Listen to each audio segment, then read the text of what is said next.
Good afternoon everyone, I'm Rimasyah Putri. Today I'm going to report on the Indonesian government's plan to restrict social media access for children aged 13 to 16, which is targeted to start in March 2026. This policy is part of the implementation of Government Regulation Number 17 of 2025, also known as PP2NAS on the governance of electronic systems for child protection. First of all, according to a news report from Kumparan on 10 December 2025, the Minister of Communication and Digital Mutia Hafid stated that children will face new minimum age limits when creating social media accounts. She explained that for platforms classified as high risk, children must be at least 16 years old to create an account. On the other hand, for low-risk platforms, children will be allowed to join from the age of 13, but only with parental guidance. Next, Mutia Hafid emphasized that these rules are being introduced under PP2NAS, which was signed by the President in March 2025, to strengthen digital protection for children. In a separate explanation reported by Detik Edu, she said that the regulation aims to delay children's entry into social media platforms, especially those with high risk, such as general social networks and platforms that contain a lot of user-generated content. The Ministry of Communication and Digital, or Komdigi, is now preparing technical guidelines so that platforms and parents understand how the new age limits will be applied. After that, it is important to see how the government will classify risks. According to the same Kumparan article, the government is currently conducting pilot tests or uji petik in Yogyakarta.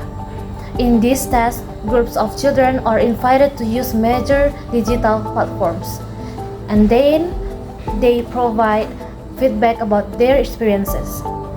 Mutia Hafid explained that this feedback, together with input from child rights observers and non-governmental organizations, will be used to decide whether each platform should be labeled as high risk or low risk for children.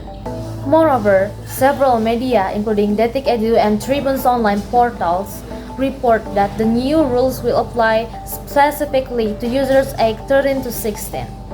For platforms in the high-risk category, users aged 16 and 17 may access them only with parental consent or supervision, while users aged 18 and above can access them independently. For low-risk platforms, children aged 13 to 15 may join, but again, with clear parental involvement. These details show that the policy does not simply ban all access, but introduces graduated access based on age and platform risk level. Next, the minister and related agencies often connect this policy to concerns about mental health and online safety. Articles on PP2NAS explain that excessive exposure to digital content is associated with higher risk of anxiety, depression, sleep disturbance, cyberbullying, and harmful material for children. Komdigi has previously carried out takedowns of negative content such as child pornography and online gambling, and the ministry wants age-based restrictions to complement these enforcement efforts. Subsequently, Indonesia's plan is also framed in relation to international developments.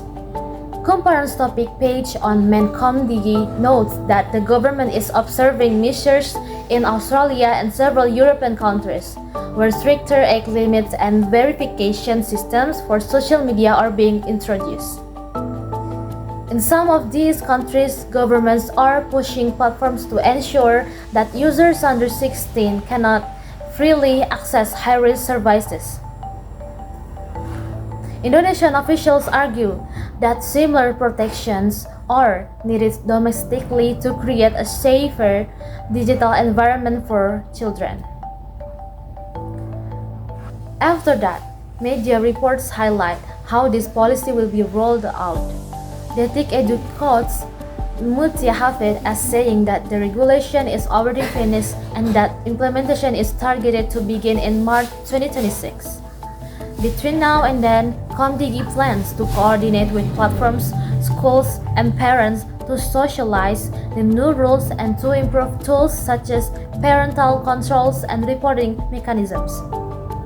According to several online news summaries and social media posts from Comdigi, public communication campaigns will explain the new age categories and encourage families to discuss safe online behavior at home.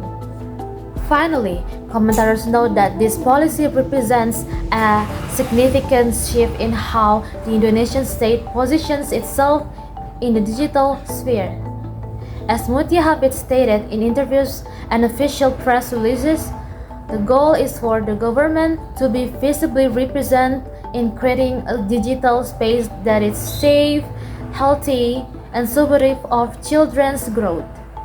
In short, beginning in March 2026, Indonesia plans to apply differentiated age limits for social media platforms, 16 years for high-risk services, and 13 years for low-risk services with parental guidance based on PP Tunas and supported by research, pilot testing, and collaboration with multiple stakeholders.